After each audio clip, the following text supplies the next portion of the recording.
នៅក្នុងដៃរបស់ខ្ញុំនេះគឺជានាឡិកា Garmin Forerunner 165បងប្អូនហើយខ្ញុំអាចនិយាយបានថានៅក្នុងទីផ្សារបច្ចុប្បន្នគឺពិបាករកនាឡិកាណាមកប្រៀបធៀបជាមួយទៅនឹងនាឡិកា Garmin មែនទែន Forerunner 165នេះទូចសុក្រិតគុណភាពខ្ពស់តម្លៃរបស់វាពីមុនគឺ280ឥឡូវនេះចុះនៅសល់ត្រឹមតែ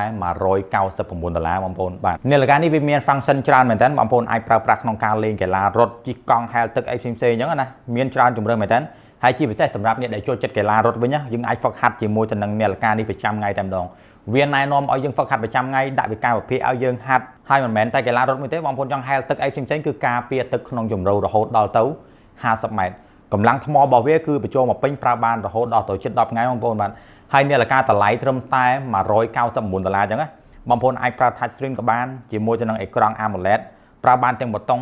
អេមែនតើបាទហើយអាចនិយាយបានថានាឡិកានេះគឺលក់ដាច់ខ្លាំងមែនតើ Forerunner 165ហ្នឹងណាគឺមកដល់ជើងទី1អស់ជើងទី2អស់ហើយឥឡូវនេះជើងទី3ក៏បើកជូន pre order ដូចគ្នាសម្រាប់បងប្អូនដែលកក់ក្នុងជើងទី3នេះគឺយើងមានការថែមជូននៅកាបូបចំហៀង Garmin យ៉ាងស្រស់ស្អាតអញ្ចឹងបងប្អូនចង់បាននាឡិកាគុណភាពអាមេរិក